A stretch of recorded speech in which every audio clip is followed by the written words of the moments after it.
नमस्कार दोस्तों, स्वागत है आपका आज के मुख्य समाचार में, जिसमें सबसे पहली और बड़ी खबर में आपको बताएंगे कि हम मनरेगा को लेकर राहुल गांधी का सरकार पर हमला, कहा गरीबों से काम का अधिकार छीनना चाहती है भाजपा। आगे आपको बताएंगे दोस्तों कि टीएमसी की हुंकार, बंगाल में 50 सीटों के अंदर सिमट जाएगी भाजपा, पुरुलिया में भी होगा सुपड़ा साफ।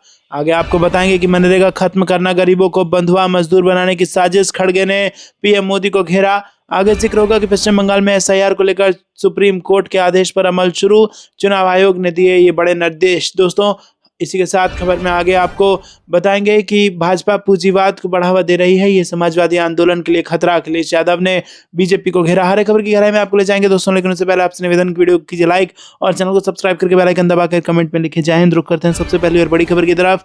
मनरेगा को लेकर राहुल गांधी का सरकार पर हमला, कहा गरीबों से काम का अधिकार छीनना चाहती है भाजपा। जी हाँ दोस्तों, कांग्रेस नेता राहुल गांधी ने प्रधानमंत्री नरेंद्र मोदी और भाजपा पर निशाना साधा है। मनरेगा बचाओ मोर्चा अभियान में उन्होंने कहा कि मनरेगा के तहत गरीब लोगों को काम करने का अधिकार मिला था, लेकिन अब भाजपा इस योजना को खत्म करना चाहती है।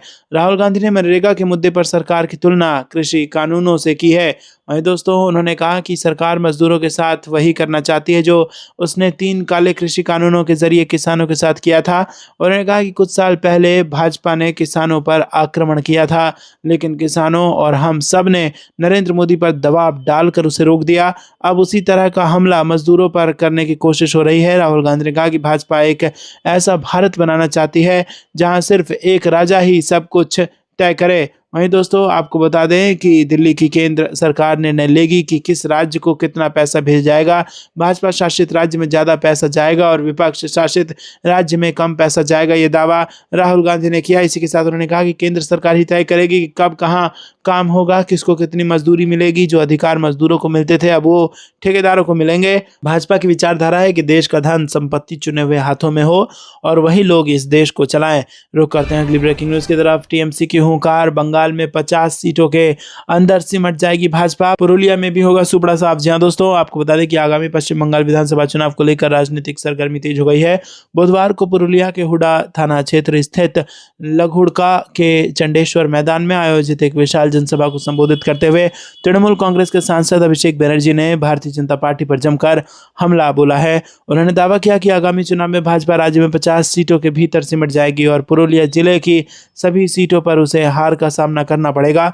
अभिषेक बनर्जी ने चुनाव आयोग की कार्य प्रणाली पर सवाल उठाते हुए कहा कि आयोग अपनी मर्जी से लोगों को परेशान करने के लिए बंगाल में एसआईआर के नाम पर भेदभाव कर रहा था। उन्होंने कहा कि लॉजिकल डिस्क्रिमिनेशन के नाम पर बंगाल की जनता को प्रताड़ित किया जा रहा था और इसके खिलाफ हमें सुप्रीम कोर्ट जाना पड़ा। कोर्ट ने हमारी मांगों को वैध ठहराते हुए आयोग को झटका दिया और अब आयोग को लिस्ट सार्वजनिक करनी होगी। रुक करते हैं अगली ब्रेकिंग न्यूज की तरफ। मनरेगा खत्म करना, गरीबों को बंधुआ मजदूर बनाने की साजिश, खड़गे ने पीएम मोदी को घेरा। जी दोस्तों, कांग्रेस अध्यक्ष मल्लिकार्जुन खड़गे ने विकसित भारत जी राम जी अधिनियम को लेकर बृहस्पतिवार को केंद्र सरकार पर तीखा हमला बोला और कहा कि महात्मा गांधी राष्ट्रीय ग्रामीण रोजगार गारंटी कानून को खत्म करने का गरीबों को बंधुआ मजदूर बनाने की साजिश है। दोस्तों कांग्रेस अध्यक्ष ने कहा कि 28 जनवरी से शुरू हो रहे संसद के बजट सत्र के दौरान उनका दल इस मुद्दे को उठाएगा। वहीं दोस्तों आपको बता दें कि उन्होंने कांग्रेस के नवगठित प्रकोष्ठ रचनात्मक कांग्रेस की ओर से आयोजित कार्यक्रम मनरेगा बचाओ मार्च को संबोधित करते हुए इस बात पर जोर दिया कि कांग्रेस मनरेगा की बहाली के लिए देश भर में व्यापक आंदोलन शुरू कर रही है। खड़गे ने कहा कि देश के तमाम हिस्सों में कांग्रेस पार्टी मनरेगा को बचाने के लिए आंदोलन करने जा रही है। मनरेगा को खत्म करना सिर्फ कमजोर तबकों पर प्रहार नहीं है, ये महात्मा गांधी जी को जन स्मृति से हटाकर ग्राम स्वराज की सोच पर हमला करने की साजिश है। उन्होंने कहा कि यह पहली बार है कि कोई दल किसी योजना का महात्मा गांधी पर रखा गया नाम हटाने की हिमाकत कर रहा है, देश इसे बर्दाश्त नहीं करेगा। कांग्रेस अध्यक्ष ने आरोप लगाया कि मोदी सरकार मनरेगा को खत्म करने का काम इसलिए कर रही है ताकि देश के दबे कुचले लोगों को बंधुआ मजदूर बनाया जा सके। उन्होंने कहा कि नरेंद्र मोदी लोगों को बंधुआ मजदूर बनाकर अमीरों के हाथों में सौंपने जा रहे हैं ताकि लोग अमीरों के इशारों पर उनकी मर्जी के पैसों पर काम करें। मनरेगा से लोगों को 100 दिन के काम की कानूनी गारंटी मिलती थी, जिसे तबाह करने का काम किया जा रहा है। हमें मनरेगा और काम के अधिकार को बचाने की लड़ाई लड़नी है। रुक करते हैं अगली ब्रेकिंग न्यूज़ की तरफ। पश्चिम बंगाल में एसआईआर को लेकर सुप्रीम कोर्ट के आदेश पर अमल शुरू, चुनाव आयोग ने दिए ये निर्देश। जी हाँ दोस्तों, आपको बता दें कि निर्वाचन आयोग ने पश्चिम बंगाल में एसआईआर की प्रक्रिया को लेकर सुप्रीम कोर्ट के आदेश निर्देश पर अमल शुरू कर दिया है। आयोग ने पश्चिम बंगाल के मुख्य चुनाव अधिकारी को सुप्रीम कोर्ट के निर्देश के अनुरूप सभी सुधार करने के आदेश दिए हैं। आयोग ने पश्चिम बंगाल के पुलिस महानिदेशक, कोलकाता के पुलिस कमिश्नर और सभी जिलों के जिलाधिकारी, पुलिस अधीक्षकों को एसआईआर के दौरान सख्त कानून व्यवस्था सुनिश्चित करने के लिए भी कहा है। मुख्य निर्वाचन आयुक्त ज्ञानेश कुमार ने पश्चिम बंगाल के नागरिकों को आश्वस्त किया है कि किसी को भी कानून अपने हाथ में लेने की अनुमति नहीं दी जाएगी और ऐसे सभी मामलों में सख्त कार्रवाई की जाएगी। सुप्रीम कोर्ट ने 19 जनवरी को इस मामले में दायर याचिकाओं पर सुनवाई करते हुए चुनाव आयोग के कई निर्देश दिए थे। चुनाव आयोग के ताजा कदम सर्वोच्च न्यायालय के उन्हीं आदेशों के अनुपालन से संबंधित हैं। आयोग ने पश्चिम बंगाल में चल रहे मतदाता सूची के विशेष गहन पुनरीक्षण यानी एसआईआर के लिए जो निर्देश दिए हैं उनके मुताबिक 24 जनवरी तक तार्किक श्रेणी के तहत आने वाले लोगों के नाम से संबंधित विसंगतियों को प्रदर्शित किया जाएगा। ग्राम पंचायत भवनों के साथ हर तहसील और ब्लॉक दफ्तर में, सार्वजनिक स्थानों पर, सभी शहरों के वार्ड कार्यालयों में इन्हें प्रदर्शित किया जाएगा और इन 2 श्रेणियों में शामिल व्यक्ति यानी तार्किक विसंगति का ब्यौरा क्या है वो भी प्रकाशित किया जाएगा। रुक करते हैं अगली ब्रेकिंग न्यूज की तरफ। भाजपा पूंजीवाद को बढ़ावा दे रही है, ये समाजवादी आंदोलन के लिए खतरा, अखिलेश यादव का बयान। जी हां दोस्तों, आपको बता दें कि समाजवादी पार्टी के अध्यक्ष एवं उत्तर प्रदेश के पूर्व मुख्यमंत्री अखिलेश यादव ने भारतीय जनता पार्टी पर पूंजीवाद को बढ़ावा देने का आरोप लगाते हुए बृहस्पतिवार को कहा कि पूंजीपतियों का बढ़ता प्रभाव समाजवादी आदर्शों के लिए एक गंभीर चुनौती है। उन्होंने कहा कि पूंजीवाद ने मीडिया पर नियंत्रण जमा लिया है और पत्रकारों से अपील है कि वो किसी का भी एजेंडा न चलाएं।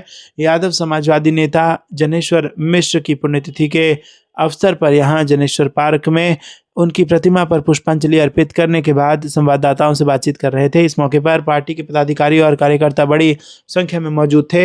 यादव ने कहा कि जब पूंजीपति हावी होते हैं तो हम समाजवादियों के लिए ये चिंता का विषय बन जाता है कि समाजवादी आंदोलन कैसे आगे बढ़ेगा और हम जनेश्वर मिश्र जी, नेताजी मुलायम सिंह यादव, बाबा साहेब भीमराव अम्बेडकर और राम मनोहर लोहिया के आदर्शों को कैसे कायम रखेंगे। उत्तर प्रदेश के पूर्व मुख्यमंत्री ने कहा कि समाजवादी लोग मिश्र को इसलिए याद करते हैं क्योंकि उन्होंने आंदोलन की जिम्मेदारी उन्हें सौंपी थी। रुक करते हैं अगली ब्रेकिंग न्यूज की तरफ। बंगाल के बाद अब यूपी में भी एसआईआर में सामान्य निवास प्रमाण पत्र मान्य नहीं, वोटर्स की बड़ी मुश्किलें, ईसीआई ने बताई बड़ी वजह। जी हां दोस्तों, पश्चिम बंगाल में मतदाता सूची के विशेष गहन पुनरीक्षण में निवास पत्र को लेकर आपत्ति के बाद अब यूपी में भी चुनाव आयोग की ओर से सामान्य निवास प्रमाण पत्र को स्वीकार नहीं किया जा रहा है।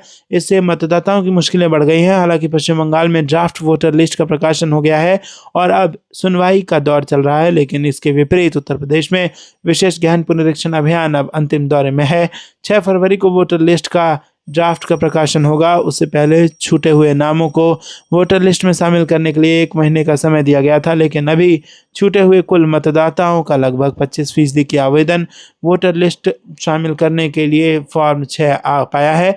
लेकिन अब इसी से जुड़ी एक खबर आ रही है, जिन मतदाताओं ने 2003 की मैपिंग से मिलान नहीं किया था और निवास प्रमाण पत्र के तौर पर अपना नाम शामिल करने का दावा किया था, आयोग ने उसे खारिज कर दिया है और आयोग का कहना है कि एसआईआर में सामान्य निवास प्रमाण पत्र मान्य नहीं होंगे। रुक करते हैं अगली ब्रेकिंग न्यूज की तरफ। सचिन पायलट का आरोप, राजनीतिक दुर्भावना से काटे जा रहे हैं मतदाताओं के नाम। जी हां दोस्तों, आपको बता दें कि कांग्रेस के वरिष्ठ नेता सचिन पायलट ने बुधवार को आरोप लगाया कि मतदाता सूची के विशेष गहन पुनरीक्षण के दौरान राजनीतिक दुर्भावना से मतदाताओं के नाम काटे जा रहे हैं।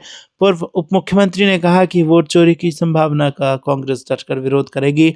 उन्होंने टोंक में मीडिया से कहा कि मतदाता सूची से नाम हटाने की शिकायत राज्य भर से आ रही है। मतदाता सूची के अंतिम प्रकाशन से पहले बहुत गड़बड़ियां आ रही है। निर्वाचन आयोग की जिम्मेदारी बनती है कि निष्पक्ष तरीके से कार्रवाई को अंजाम दे। कांग्रेस नेता ने कहा कि फॉर्म 7 जमा कराने के बाद वाजिब मतदाता के नाम काटे जा रहे हैं। उन्होंने आरोप लगाया कि राजनीतिक दुर्भावना से ये किया जा रहा है। यदि नाम काटने का काम करेंगे तो कांग्रेस पार्टी इसका कड़ा विरोध करेगी। वोट चोरी की संभावना का कांग्रेस डटकर विरोध करेगी। मनरेगा के मुद्दे पर पूर्व उप मुख्यमंत्री ने कहा कि इस योजना का नाम वो इसमें बदलाव को सब गलत मान रहे हैं।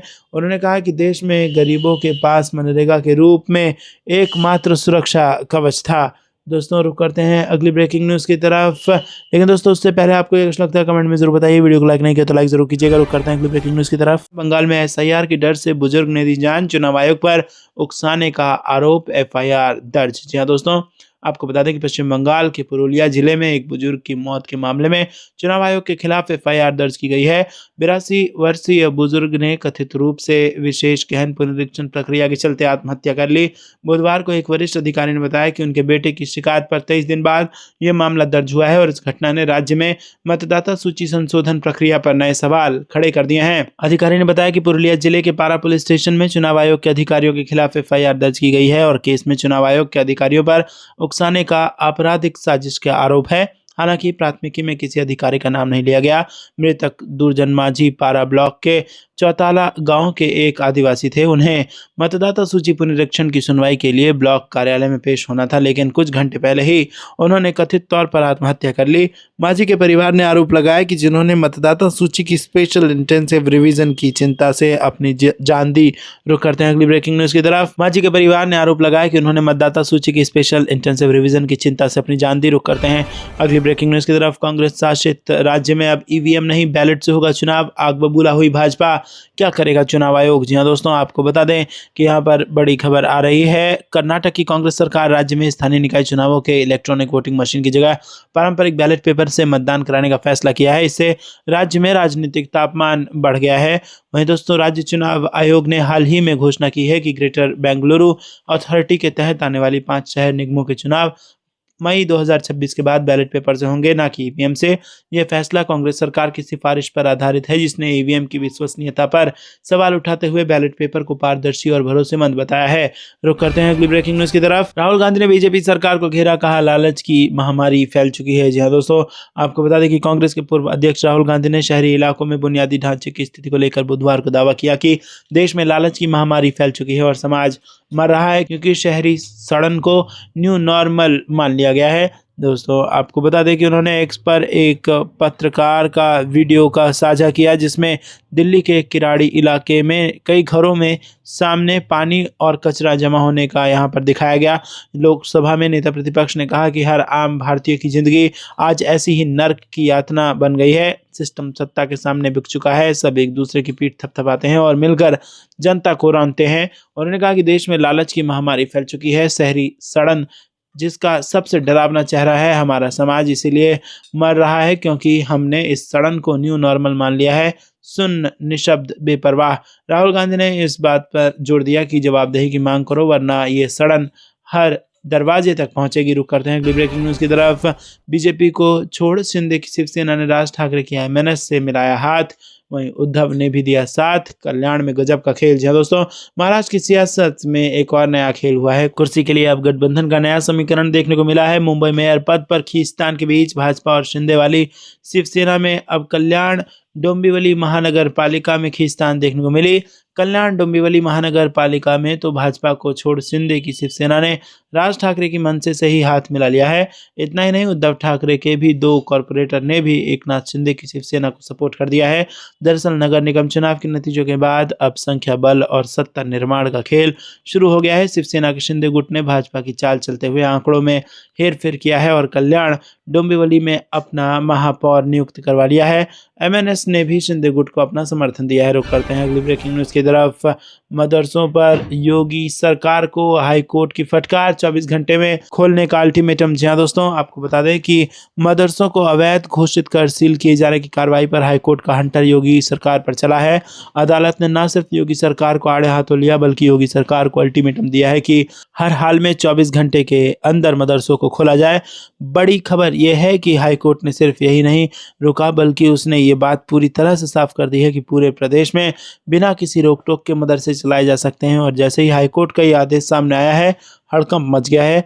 एक और जहां मुस्लिम समुदाय उत्साहित है, तो वहीं दूसरी ओर योगी सरकार सुप्रीम अदालत में जाने की तैयारी में जुट गई है। रुक करते हैं अगली ब्रेकिंग न्यूज की तरफ। मुंबई में बड़ा खेला, कैबिनेट बैठक से गायब हुए पवार शिंदे, जादुई आंकड़े के करीब पहुंचे उद्धव। जी हां दोस्तों, आपको बता दें कि चुनाव के नतीजों के बाद मुंबई में बड़ा खेला हो गया है। एक और जहां शिंदे के पार्षद होटल में कैद हो गए हैं, तो दूसरी ओर मुख्यमंत्री की बैठक से उनके दोनों डिप्टी सीएम गायब हो गए। महाराष्ट्र निकाय चुनाव में भाजपा और शिवसेना शिंदे गुट ने जबरदस्त जीत हासिल की है। इसमें सबसे अहम मुंबई बीएमसी का चुनाव था, जहां 25 साल से काबिज ठाकरे परिवार को सत्ता से बेदखल कर महायुति ने इतिहास रचा। लेकिन अब मेयर पद को लेकर जो खींचतान मची है, उसने मुंबई लेकर दिल्ली तक की पॉलिटिक्स को हिलाकर रख दी है, क्योंकि जो आंकड़ों का खेल है उसने बीजेपी और शिवसेना शिंदे गुट के बीच असमंजस पैदा कर दिया है। वहीं दोस्तों आपको बता दें आखिर क्या वजह हुई कि शिंदे को अपने पार्षदों को होटल में कैद करना पड़ा, और क्यों मुंबई में होने के बावजूद शिंदे और पवार मुख्यमंत्री देवेंद्र फडणवीस की कैबिनेट मीटिंग में नहीं पहुंचे। रुक करते हैं अगली ब्रेकिंग न्यूज़ की तरफ। मुझे उम्मीद है सुप्रीम कोर्ट संभल सीजेएम के ट्रांसफर पर अखिलेश यादव का बड़ा बयान। जी हाँ दोस्तों आपको बता दें कि संभल के chief judicial magistrate Vibhanshu Sudhir के ट्रांसफर पर समाजवादी पार्टी के मुखिया अखिलेश यादव ने बड़ा बयान दिया है। सपा प्रमुख ने कहा कि मुझे उम्मीद है कि सुप्रीम कोर्ट और हाई कोर्ट इस मामले का स्वतः संज्ञान लेंगे। मैं समझता हूं कि देश के बुद्धिजीवी और जज खुद इस मुद्दे पर संज्ञान लेंगे। यह हमारी और आपकी चर्चा की बात नहीं है। इलाहाबाद हाई कोर्ट ने मंगलवार को संभल के सीजेएम सुधीर सहित 14 न्यायिक अधिकारियों का ट्रांसफर कर दिया है। चंदौसी में सिविल जज सीनियर डिवीजन आदित्य सिंह ने सुधीर की जगह ली है।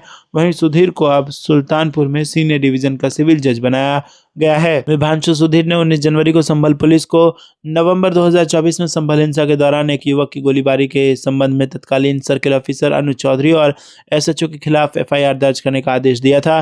संभल पुलिस ने कहा है कि वो सीजेएम कोर्ट के आदेश के खिलाफ इलाहाबाद हाई कोर्ट में अपील करेंगे। निवर्तमान संभल मुख्य न्यायिक मजिस्ट्रेट विभांशु सुधीर ने अलुनकृता शक्ति त्रिपाठी की जगह ली है। वो सुल्तानपुर में एडिशनल चीफ जुडिशियल मजिस्ट्रेट के तौर पर शुभम वर्मा की जगह लेंगे। रुक करते हैं अगली ब्रेकिंग न्यूज़ की तरफ। सुप्रीम कोर्ट ने कमेटी बनाने के दिए निर्देश अरावली मामले में और अवैध खनन को लेकर बड़ी खबर। जी हाँ दोस्तों आपको बता दें कि अरावली पर्वतमाला के मामले में सुप्रीम कोर्ट ने अगले आदेश तक यथास्थिति को बनाए रखने का आदेश दिया है। कोर्ट ने इस मामले में राज्य सरकार को अरावली में किसी भी अवैध खनन गतिविधि पर रोक सुनिश्चित करने का भी निर्देश दिया। बुधवार को मुख्य न्यायाधीश सूर्यकांत की अध्यक्षता वाली 3 जजों की पीठ ने मामले की सुनवाई की। सुप्रीम कोर्ट ने मामले में एक कमेटी बनाने के निर्देश दिए हैं। सीजेआई ने कहा कि कोर्ट और कड़ी निगरानी पर विचार कर रहा है। उन्होंने कहा कि हम एक कमेटी बनाएंगे जिसमें अपने अपने क्षेत्र के एक्सपर्ट होंगे और ये कमेटी अरावली को लेकर रिपोर्ट देगी। कमेटी कोर्ट के निर्देश और गाइडेंस में काम करेगी। राजस्थान के किसानों की ओर से पेश वकील राजू रामचंद्रन ने कोर्ट को बताया कि जस्टिस ओका बेंच के 2024 के आदेशों के बावजूद खनन पट्टे दिए जा रहे हैं और पेड़ काटे जा रहे हैं। उन्होंने इस पर रोक की मांग की और इस पर मुख्य न्यायाधीश सूर्यकांत ने चिंता जताई और कहा कि अवैध खनन को रोकना होगा। मुख्य न्यायाधीश सूर्यकांत ने अधिकारियों से कहा कि आपको अपनी मशीनरी को काम में लाना होगा, क्योंकि अवैध खनन के विनाशकारी परिणाम हो सकते हैं। सुप्रीम कोर्ट ने राजस्थान सरकार से कहा है कि वो सुनिश्चित करे कि कोई गैरकानूनी खनन ना हो।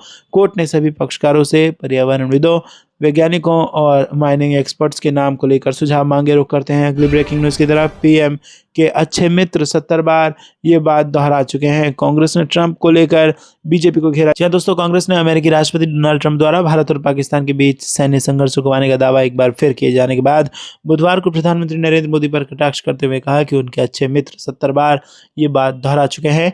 कांग्रेस महासचिव जयराम रमेश ने एक पोस्ट किया कि कल से पहले गिनती 68 थी, मंगलवार को ही ये गिनती 69 नहीं बल्कि 70 हो गई। एक बार उनके व्हाइट हाउस में संवाददाता सम्मेलन के शुरुआती वक्तव्य में और बाद में सवाल जवाब के दौरान प्रधानमंत्री के अच्छे मित्र और जिनसे कई बार जबरन गले मिला गया है, उन्होंने इतनी बार घोषणा की है कि वो 10 मई 2025 को ऑपरेशन सिंदूर के अचानक और अप्रत्याशित रूप से रोके जाने के लिए जिम्मेदार थे। दोस्तों आपको बता दें कि यहाँ पर बड़ी खबर आ रही है। अमेरिका के राष्ट्रपति ट्रंप ने मंगलवार को व्हाइट हाउस में कहा कि मैंने 10 महीनों में 8 युद्धों को समाप्त करवाया। ये कभी न खत्म होने वाले युद्ध थे। कंबोडिया और थाईलैंड वर्षों से लड़ रहे थे। कोसोवो और सर्बिया, कांगो और रवांडा, पाकिस्तान और भारत 8 विमान मार गिराए गए। पाकिस्तान के प्रधानमंत्री यहाँ थे और उन्होंने कहा कि राष्ट्रपति ट्रंप ने 1 करोड़ लोगों को बचाया और शायद उससे भी अधिक। ट्रंप ने पहले भी कई बार ये दावा किया है कि उन्होंने भारत और पाकिस्तान के बीच बीते साल मई महीने में सैन्य संघर्ष को व्यापार समझौते के जरिए सुलझाया। दोस्तों आपको क्या लगता है कमेंट में जरूर बताइए। वीडियो को लाइक नहीं किया तो लाइक जरूर कीजिएगा। रुक करते हैं अगली ब्रेकिंग न्यूज़ की तरफ। बंगाल में बीजेपी को रोकने का ममता बनर्जी ने बनाया प्लान। क्या है नई रणनीति? जी हाँ दोस्तों आपको बता दें कि पश्चिम बंगाल में मुख्यमंत्री ममता बनर्जी बहुस्तरीय चुनावी रणनीति के साथ आगे बढ़ रही है। बांग्लादेश में हिंदुओं के खिलाफ हिंसा को केंद्र सरकार की कूटनीतिक विफलता बताने वाली ममता अब अभिषेक बनर्जी को उत्तराधिकारी बनाने के संकेत के साथ आक्रामक सत्ता के साथ यहाँ पर संतुलित नैरेटिव गढ़ रही है। आपको बता दें कि ममता बनर्जी की राजनीति का मुख्य स्तंभ बंगाली पहचान है। संसद के शीत सत्र में वंदे मातरम पर बहस के दौरान बीजेपी सांसदों द्वारा बंकिम चंद्र चटर्जी के नाम के गलत उच्चारण पर टीएमसी सांसदों के आक्रामक रुख ने बता दिया था कि पार्टी बांग्ला प्राइड को दोबारा केंद्र में ला रही है। 2021 विधानसभा चुनाव में भी बाहरी बनाम बंगाली का नैरेटिव असरदार था। अब इसे राष्ट्रीय मुद्दों के साथ जोड़कर धार दी जा रही है। बांग्लादेश में हिंदुओं के खिलाफ हिंसा को टीएमसी केंद्र की खराब विदेश नीति कह रही है। पार्टी इसे हिंदुत्व से भी जोड़ रही है। टीएमसी का कहना है कि अगर वाकई बीजेपी हिंदुओं की सुरक्षा को लेकर गंभीर है तो ढाका पर सार्वजनिक और कूटनीतिक दबाव दिखाना चाहिए। ये बीजेपी के कोर नैरेटिव पर हमला है। ममता इसे बंगाल में हिंदुओं बनाम हकीकत के तौर पर